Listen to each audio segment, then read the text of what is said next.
Hey everyone, this is Matt with Plants of the Mojave, and we are on the edge of the Great Basin and the Mojave Desert.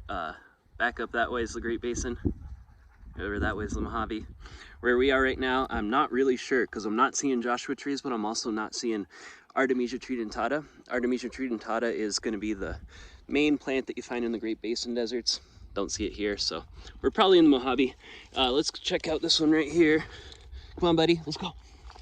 Okay, so this right here, very cool plant. This is going to be Pectes paposa. It's going to be a C4. It uses a C4 photosynthetic pathway, and I believe it's I know it's a summer annual, so you get it with the summer rains. When you're in the western side of the Mojave, like we are right now, you get a lot less summer rains than you do on the eastern side. There's a bit of a gradient going on. So when you're in the west, it's about 80% of the rain comes in winter, 20% in summer. When you're in the east, it goes down to like 60-40 or even 50-50. So seeing a Pectes paposa where we are right now on the western side where they don't get summer rain is pretty special. I'm very happy about it. Sage likes it. These little Asteraceae flowers, they smell like black licorice kinda, which is kind of cool. I like it. What other plants do we got here? We got some ambrosia, dumosa. This is cheese bush. Let's look right here at the cheese bush.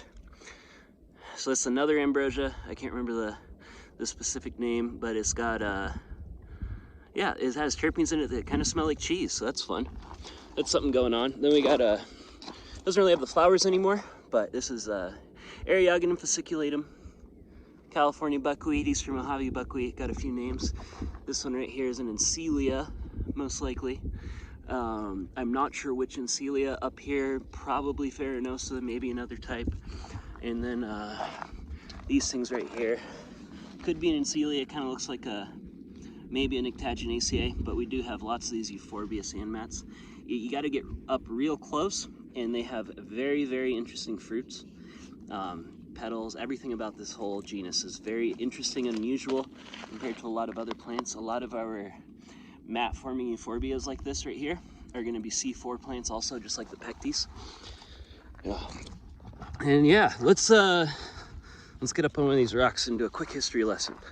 This is all Owens Lake out there. That's Owens Dry Lake, and it used to have a lot more water in it.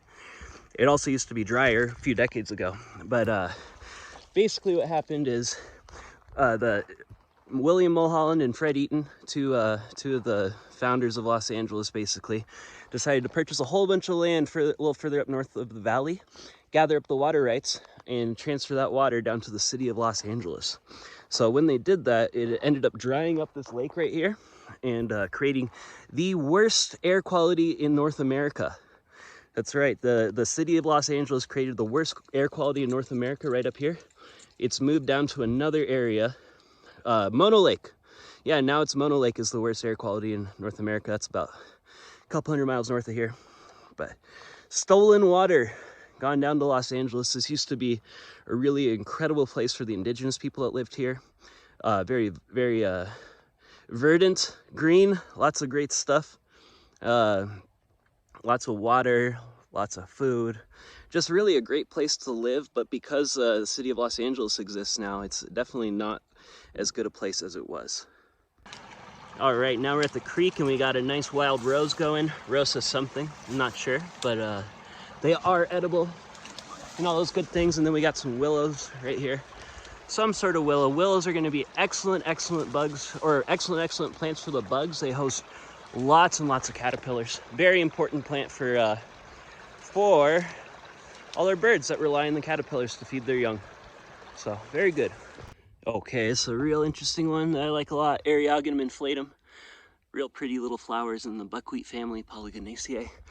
But they call it inflatum because it has this thing right here. This is a hollow tube. So when modern European scientists people first discovered this, they thought that the inflated portion was caused by a bug gall of some sort. But after doing some testing, they discovered that it's actually filled with basically pure carbon dioxide. So you'd think that maybe the plant uses the carbon dioxide as like a reserve or a store or something. But what ends up happening is it doesn't really use the carbon dioxide in there. It uses that like rate 10 times slower than the than the outside tissue does. So it's still a bit of a mystery why it's inflated. It's pretty cool. But yeah, I like them. I got a fly in my face. He's bothering me. Very, very pretty little flowers if you get up on them. If from far away, it's not much, but get up in there. It's really gorgeous yellow flowers.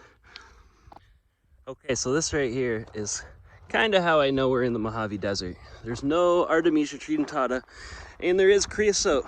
We're real close to where we just were.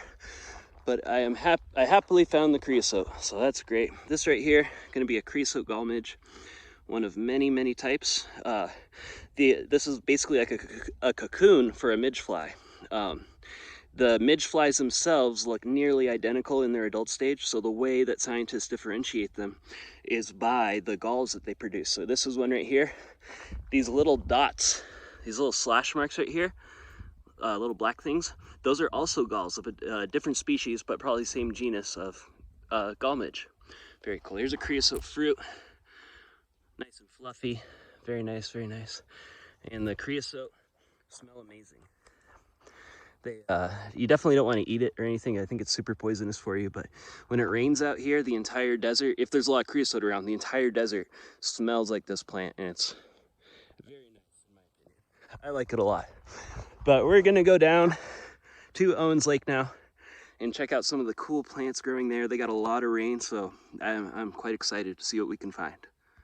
Okay, we're now down here in Owens Lake on what they would call a playa, which is a very common geological formation in the Mojave Desert. So what happens basically is it all rains up there, and the water kind of picks up all the salts and stuff that are in the rocks and comes down into this flat spot.